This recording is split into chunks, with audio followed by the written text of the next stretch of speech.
Hi sweeties, how are you doing? Welcome to Cimnanya. If this is your first time of coming across this channel, sweetheart, kindly smash the subscribe button, turn on the notification so you are notified each time I upload, and please give this video a thumb up. I appreciate you all so much, and I am saying a very big shout out to every one of you for all the love and support you all give me here. I am truly grateful. Thank you all so much. So today we'll be talking something very important, and it's about this white man. Actually, this man is a great person. Like, he has always been here for black people, like black community, and he never stopped. So he was asked a question, like, mention one benefit of being white in America, right? And it's amazing how white people always do not want to acknowledge the fact that they have white privilege. That they benefit from it, and they always look for a way to drag black people into it and the rest of it, right? And when he was asked that question, he actually said that he is not trying to be a savior to black people, because black people do not need a savior and the rest of it. And he went further to explain why he thought, why he said that there is white privilege and the rest of it, right? And looks like they are now having it. And then there is also another video that I attached to this. Like, black people cannot go out without being scared that, like, cops are probably going to show up and do some crazy things, as always. And I keep saying that no black person should ever be scared of being pulled over by the cops and get scared because he doesn't know what is going to happen and the rest of it. Right? And have they ever, as a white people, probably call 911 for rescue, and the cops come and see that this is a white person and shoot the person straight up?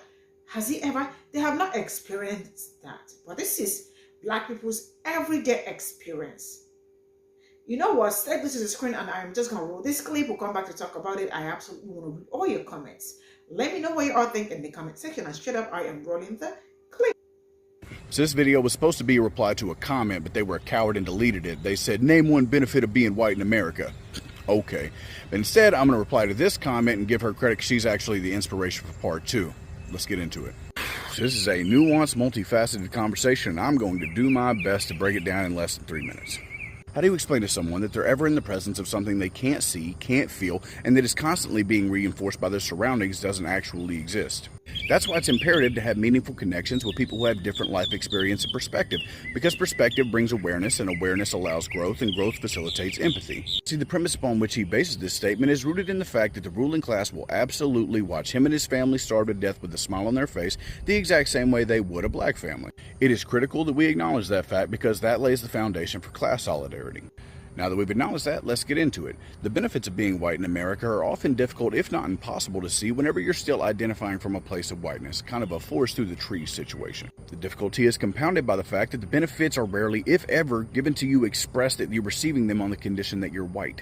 Take, for instance, the news. Whenever you turn on the news, they do not explicitly say this is news for white people, but make no mistake, it absolutely is. For the purposes of this example, we're going to focus on the two main self-proclaimed national journalistic entities. Now, I guess people now, Dustin, how can you make that statement so absolutely? Let me explain. We live in America, and America is governed by capitalism. And if you're a billion-dollar corporation under capitalism, your goal is to make as much money as humanly possible. And if you ain't catering to white people in America, you ain't really trying to make as much money as possible, are you? That said, you have your left news network and all of its derivatives that cater to white people with an intellectual superiority complex. Then you have your right news network and all of its derivatives that cater to white people with a racial superiority complex. And in the true spirit of catering to whiteness, it so effectively breaks up the largest voting bloc in America that you couldn't have done a better job if you had purposefully engineered it for that intent. As we're all well aware, the right network is constantly reinforcing its customer base that all of their problems are because of black people, immigrants, and liberals. And if it wasn't for those people, then America would be great and they wouldn't have no problems. Conversely, the left network spends the majority of its time reacting to the right network and the right side politicians, reinforcing to its customer base how much smarter they are than these people over here on the right. That these people on the right are irredeemable, that they deserve your scorn and derision, that they deserve to suffer, and that we should abandon them in that suffering. And I'll admit, as someone who's prone to an intellectual superiority complex himself, it is a tempting proposition. Now, while that's a tempting proposition, we need to acknowledge that it's a poison pill, that it results in the fragmentation of the largest voting bloc in America, which ultimately prevents any other groups in America from achieving progress. All that said, I unequivocally condemn the right networks for making part of their fundamental business model vilifying and denigrating minority Americans in a way that white Americans would never accept if it was done to them. Now, while it's not in white people's interest, it's absolutely a benefit to be white in a country whose mainstream news networks are owned by white people making content for white people, especially when one of those news networks is actively trying to rob minorities of their individuality, reducing them to a monolith, and then shifting all of poor white America's problems onto them. So to summarize, the benefits of being white in America are a lot like oxygen. It's ever present, you don't see it, you don't think about it, but if I was to ever take it away from you, you'd fucking choke to death. Stay tuned for part 2 where I inverse the role of the right news network and see if you don't feel some type of way about it.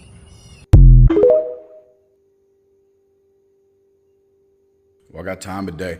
Let me make it clear that I'm not out here trying to save black people. I'm trying to save the working class. I'm trying to save labor. I'm trying to save poor people, and that includes you. All right? Black people don't need me to save them. What they need is for the largest voting bloc in America to acknowledge that the capitalist conditions that create poverty in their communities are the same conditions that create poverty in our communities. If you've never lived in a community that has 30 to 40% of its population living at or below the poverty level, let me try to explain it to you. It is shit education. It is the absence of middle-class jobs. It is little to no upward economic mobility. It is the lack of financial stability. It is people living paycheck to paycheck. It's $15 to $20 an hour jobs, and the moment you've been doing it long enough to expect a raise, they're going to fire you, and they're going to bring in someone else, and it's done deliberately to keep you from ever moving upwards in life. It's done purposefully to keep you from achieving financial stability, because if you achieve stability, maybe you'll have enough money to engage in the entrepreneurial spirit of America, and that results in competition for them. You might have enough money saved up to be able to survive a labor dispute for 2 months. You can go on strike and not have to worry about losing your house in the meantime. That's a problem for them. Living in an impoverished community is to always be in the presence of drugs and crime. They are inextricable from each other. Anytime that you have high poverty, you're going to have drugs and crime. It's no separating it.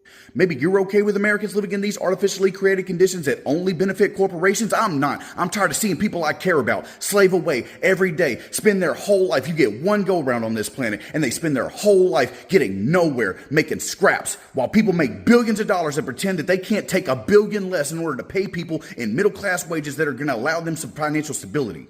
Maybe I do have a white savior complex. I'm out here trying to save white people from themselves. What I'm looking at is a trauma response, all right? You've been abused your whole life, and the moment someone tries to love you, you're rejecting, you're pulling back. But it's okay, I'm not going to give up on you. I'm going to work for you even if you don't want me to. I'm going to do what's best for you. I'm going to do what's best for your children, and I'm not going to stop. What I want you to do is believe in me.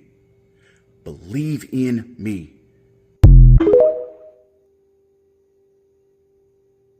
White privilege example. So I want to talk about this video for a second because it's a great example of privilege. So this woman goes to the wrong house, rings the wrong doorbell, and makes some funny faces on the doorbell, and eventually walks into the house to realize it was the wrong house. And then I want to ask you a question. What happened to Ralph when he rang the wrong doorbell?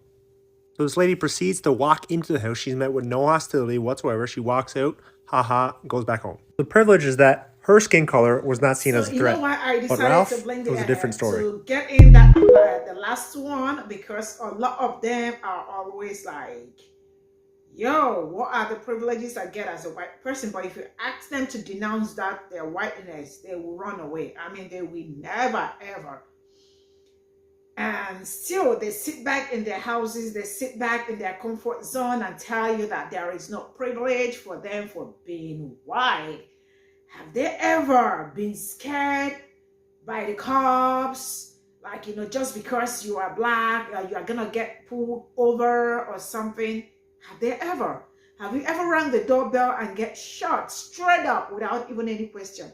Because of the color of your skin. Have you ever called the cop? Like, have you ever dialed 911 as a black person?